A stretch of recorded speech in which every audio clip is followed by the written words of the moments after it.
Baik, Assalamualaikum warahmatullahi wabarakatuh. Saya Awalia Febrianti, NIM 122110009. Saya berasal dari kelas A Siang semester 6, Prodi PPKN. Ikut PGRI Pontianak. Maka saya akan memaparkan hasil UTS Inovasi Pembelajaran saya. Yang pertama yaitu apa saja komponen utama yang harus dimiliki oleh pendidikan kewarganegaraan menurut Henry Randall White dan David Kerr. Jadi Henry Randall White dan David Kerr adalah dua tokoh yang memberikan pandangan berbeda tentang komponen utama yang harus dimiliki oleh pendidikan kewarganegaraan. Komponen utama menurut Henry Randall White yaitu salah satu pelopor pendidikan kewarganegaraan di Amerika Serikat. Menurut White, pendidikan kewarganegaraan itu harus mencakup beberapa komponen utama, yaitu satu, pengetahuan tentang pemerintahan, di mana memahami struktur, fungsi, dan proses pemerintahan, serta hak dan tanggung jawab warga negara. Yang kedua, pengembangan karakter, menanamkan nilai-nilai moral dan etika yang baik untuk menjadi warga negara yang bertanggung jawab. Tiga, partisipasi aktif, mendorong keterlibatan aktif dalam proses demokrasi, termasuk pemungutan suara, diskusi publik, dan kegiatan komunitas. Yang keempat yaitu pemahaman sejarah, mengetahui sejarah negara dan perkembangan demokrasi sebagai landasan untuk memahami konteks pemerintahan saat ini. Yang kedua, komponen utama menurut David Kerr. David Kerr, seorang pakar dalam pendidikan kewarganegaraan, merumuskan beberapa komponen utama yang sedikit berbeda. Yang pertama yaitu pengetahuan dan pemahaman, di mana memahami sistem politik, ekonomi, dan sosial, serta sejarah dan budaya masyarakat.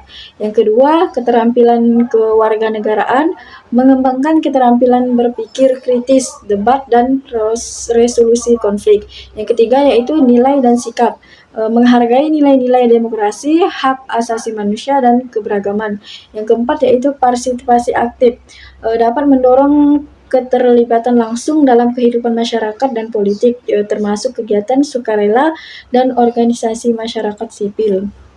Jadi kesamaan kedua komponen tersebut yaitu yang pertama pengetahuan tentang pemerintahan dan sistem politik. Jadi keduanya itu menekankan pentingnya pemahaman tentang struktur dan fungsi pemerintahan serta sistem politiknya. Yang kedua yaitu partisipasi aktif. Jadi baik White maupun Kerr menekankan perlunya partisipasi aktif warga negara dalam proses demokrasi dan kehidupan masyarakat. Yang ketiga yaitu nilai dan sikap. Jadi kedua, definisi mencakup pentingnya pengembangan nilai-nilai moral dan etika yang baik.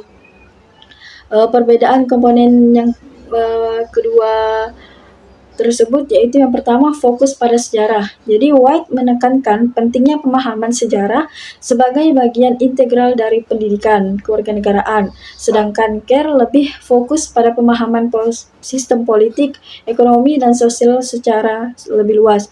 Yang kedua yaitu pengembangan keterampilan. Kerr menambahkan komponen keterampilan kewarganegaraan seperti berpikir kritis dan debat yang tidak secara eksplisit disebutkan oleh White. Yang ketiga, dimensi sosial dan budaya. Kerr mencakup pemahaman tentang budaya dan nilai-nilai keberagaman yang lebih luas daripada pendekatan White yang lebih berfokus pada sejarah dan pemerintahan. Jadi meskipun terdapat beberapa kesamaan utama, definisi dari White cenderung lebih tradisional dan berfokus pada aspek sejarah dan moral, sementara Kerr memberikan pandangan yang lebih komprehensif dan kontemporer yang dapat menambahkan elemen keterampilan dan pemahaman sosial budaya. Oke, baik. Selanjutnya soal yang kedua yaitu 3 contoh inovasi dalam pembelajaran pendidikan kewarganegaraan yang dapat meningkatkan efektivitas dan relevansi pembelajaran bagi siswa beserta cara penerapannya di kelas.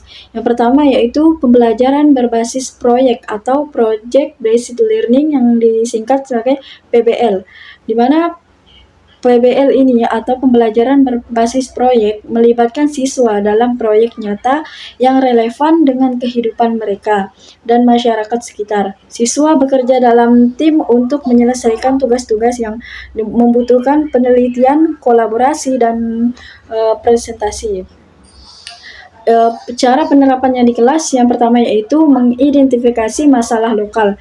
Jadi di mana guru dapat memulai dengan mengidentifikasi isu-isu lokal yang relevan seperti masalah lingkungan, HAM, atau partisipasi masyarakat.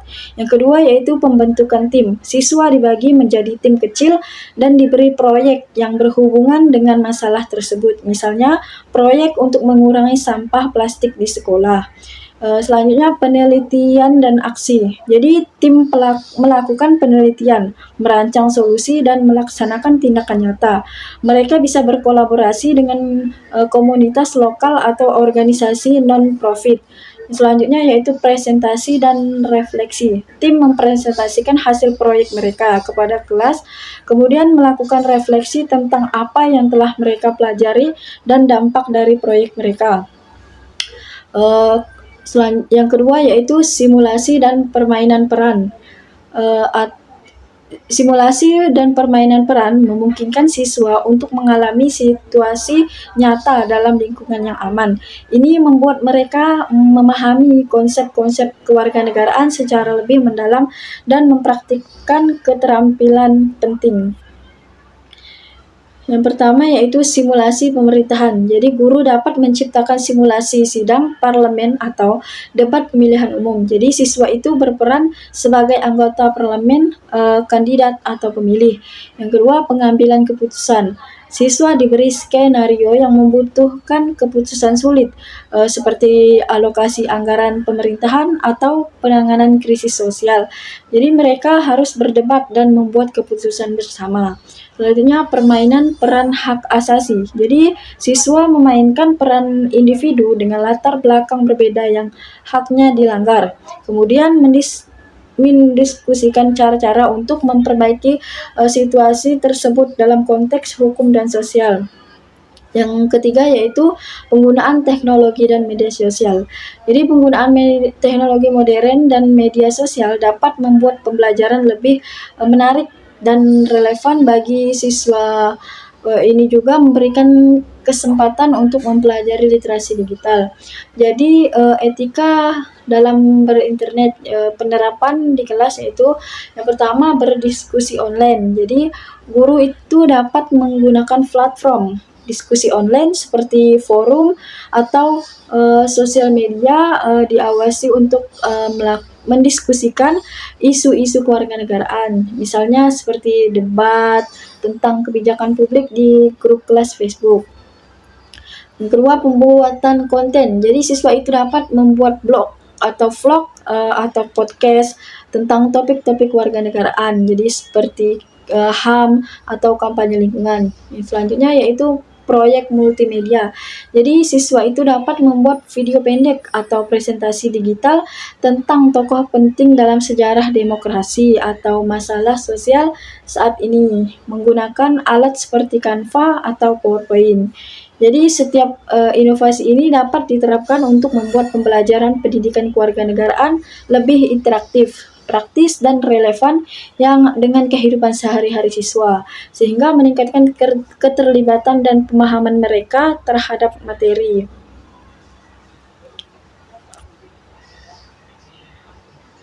Oke, baik.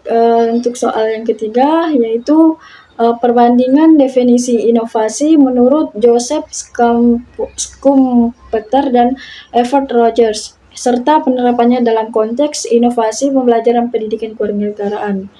Jadi menurut Joseph Schumpeter, mendefinisikan inovasi sebagai pengenalan sesuatu yang baru dalam 5 bentuk utama. Yang pertama yaitu produk baru, pengenalan barang atau layanan baru atau perbaikan signifikan dan dari barang atau layanan yang ada. Yang kedua yaitu metode produk baru, penerapan metode produksi baru yang lebih efisien atau efektif. Yang ketiga yaitu pasar baru, pembukaan pasar baru untuk produk adopsi layanan yang ada. Yang keempat yaitu sumber pasokan baru, yaitu di mana penggunaan sumber bahan baku atau input baru. Yang kelima, organisasi baru, pengembangan bentuk organisasi baru seperti struktur manajemen atau proses bisnis.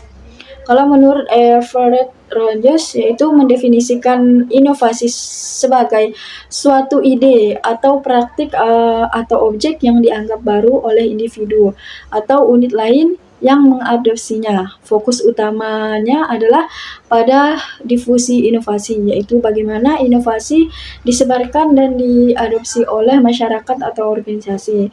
Rogers mengidentifikasi 5 karakteristik yang mempengaruhi adopsi inovasi. Yang pertama yaitu relative advantage. Jadi gimana keunggulan relatif dibandingkan dengan ide atau praktik yang sudah ada. Yang kedua yaitu compatibility atau kesesuaian dengan nilai-nilai pengalaman dan kebutuhan penerima. Yang ketiga yaitu complexity, di mana tingkat kesulitan pemahaman dan penggunaan inovasi. Yang keempat yaitu triality atau kemungkinan untuk diuji coba sebelum diadopsi secara penuh. Yang kelima yaitu hasil inovasi dapat dilihat dan diukur oleh orang lain. Terus penerapan dalam konteks inovasi pembelajaran pendidikan kewarganegaraan, di mana penerapan menurut Schumpeter. Yang pertama produk baru, jadi di mana learning platform, mengembangkan platform pembelajaran daring khusus untuk pendidikan kewarganegaraan yang interaktif dan mendukung kolaborasi siswa. Yang kedua yaitu metode produksi baru. Metode pembelajaran aktif menggunakan metode seperti pembelajaran berbasis proyek atau simulasi untuk meningkatkan keterlibatan siswa.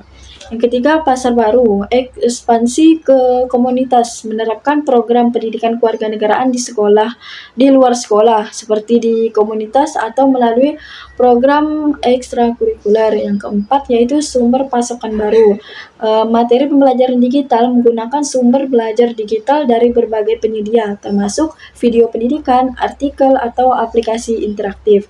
Yang kelima, yaitu organisasi baru, struktur tim pengajar, mengorganisasi ulang tim pengajar untuk mendukung kolaborasi antar guru dari berbagai disiplin ilmu dalam mengajarkan pendidikan kewarganegaraan.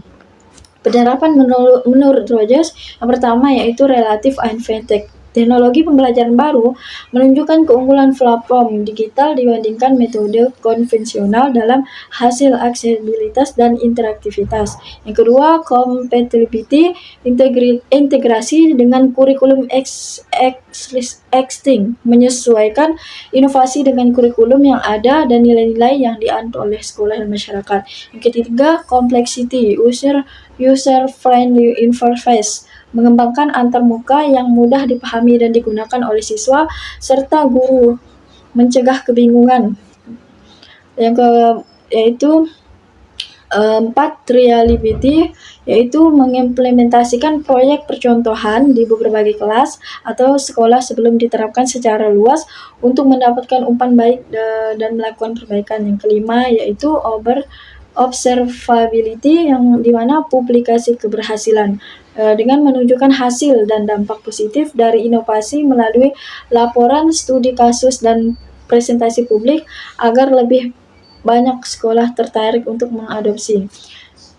Dengan memanfaatkan kerangka kerja dari Schumpeter dan Rogers, inovasi dalam pembelajaran pendidikan kewarganegaraan dapat dirancang dan diterapkan dengan lebih efektif, memastikan bahwa inovasi tersebut tidak hanya baru dan relevan, tetapi juga mudah diadopsi dan membawa manfaat nyata bagi proses pembelajaran. Selanjutnya yaitu manfaat pembelajaran berbasis proyek dalam pendidikan kewarganegaraan dan contoh proyek yang dapat diterapkan di kelas. Yang pertama yaitu manfaat pembelajaran berbasis proyek atau PBL dalam pendidikan kewarganegaraan. Yang pertama yaitu pengembangan keterampilan berpikir kritis dan pemecahan masalah, di mana siswa itu dilatih untuk menganalisis isu-isu kewarganegaraan, mencari solusi dan membuat keputusan berdasarkan informasi yang mereka kumpulkan. Yang kedua yaitu peningkatan keterampilan kolaborasi dan komunikasi. Melalui kerja tim, siswa belajar untuk berkomunikasi efektif, bekerja sama, dan menghargai pandangan serta kontribusi orang lain. Yang ketiga, ketertiban aktif dan motivasi belajar. Jadi siswa lebih terlibat dan termotivasi ketika mereka melihat relevansi dan dampak langsung dari proyek mereka terhadap masyarakat. Yang keempat, pemahaman mendalam tentang topik, di mana pembelajaran berbasis proyek memungkinkan siswa untuk mengeksplorasi topik secara mendalam, menghubungkan teori dengan praktik, dan memahami implikasi nyata dan konsep kewarganegaraan. Yang kelima yaitu pengembangan keterampilan sosial dan emosional. Jadi siswa belajar empati, toleransi, dan kemampuan beradaptasi dalam lingkungan sosial yang beragam melalui interaksi dengan komunitas dan rekam satu tim.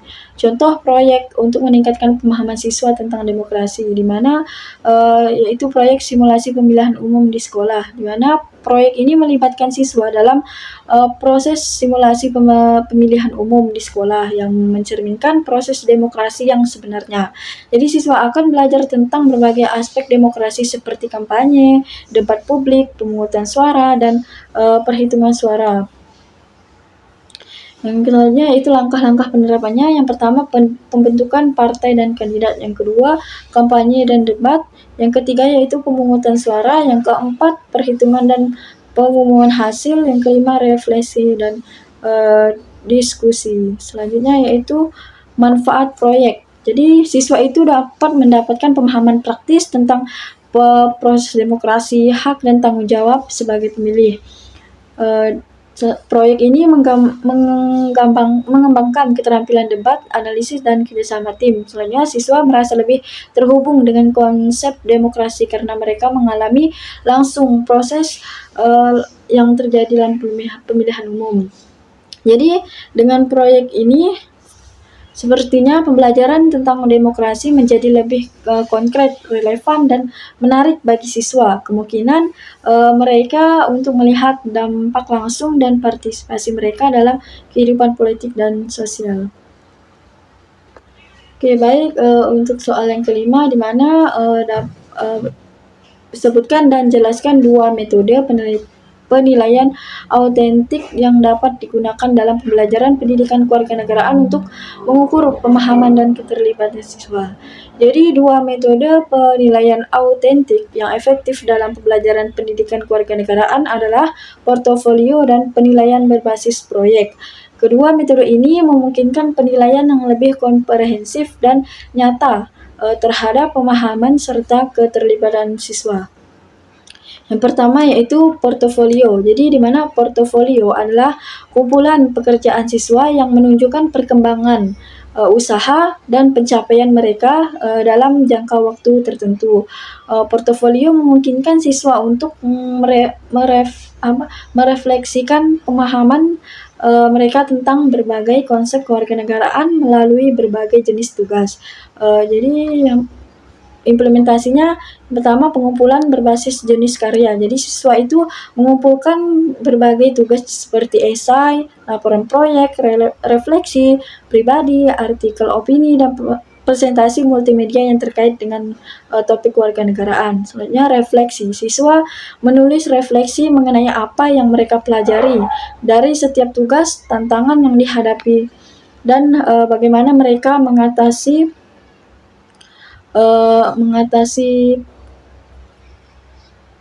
permasalahan tersebut. Selanjutnya penyusunan portofolio. Siswa itu mengorganisir karya mereka dalam portofolio yang dapat berbentuk fisik atau digital. Mereka harus menyertakan catatan penyelesaian dan refleksi untuk setiap item yang dimasukkan. Selanjutnya penilaian. Guru menilai portofolio berdasarkan kriteria yang jelas seperti pemahaman konsep, kualitas refleksi, keterampilan analisis, dan kreativitas. Manfaatnya yaitu menyediakan bukti nyata dari perkembangan dan pemahaman siswa. Yang kedua, mengembangkan keterampilan reflektif dan kemampuan untuk mengaktifkan teori dan praktik. Selanjutnya, memberikan gambaran komprehensif tentang keterlibatan siswa dalam proyek belajar. Yang kedua yaitu penilaian berbasis proyek, di mana penilaian berbasis proyek melibatkan siswa dalam proyek jangka panjang yang mengintegrasikan berbagai keterampilan dan pengetahuan. Proyek ini dirancang untuk menyelesaikan masalah nyata atau menggapai isu-isu yang relevan dengan kewarganegaraan. Implementasinya, pemilihan proyek, siswa atau guru memilih topik proyek yang relevan dengan kurikulum kewarganegaraan, seperti studi kasus tentang kebijakan publik, simulasi pemilihan umum, atau kampanye advokasi sosial. Yang selanjutnya, perencanaan dan pelaksanaan. Siswa merencanakan proyek mereka, melakukan penelitian, pengumpulan data, dan mengimplementasikan rencana aksi. Mereka bekerja dalam tim untuk menyelesaikan proyek, berbagai tugas, dan tanggung jawab. Selanjutnya, presentasi dan dokumentasi. Siswa mempresentasikan hasil proyek mereka kepada kelas atau komunitas sekolah. Presentasi ini dapat berupa laporan tertulis, presentasi lisan, atau poster atau video. Selanjutnya, mengevaluasi guru.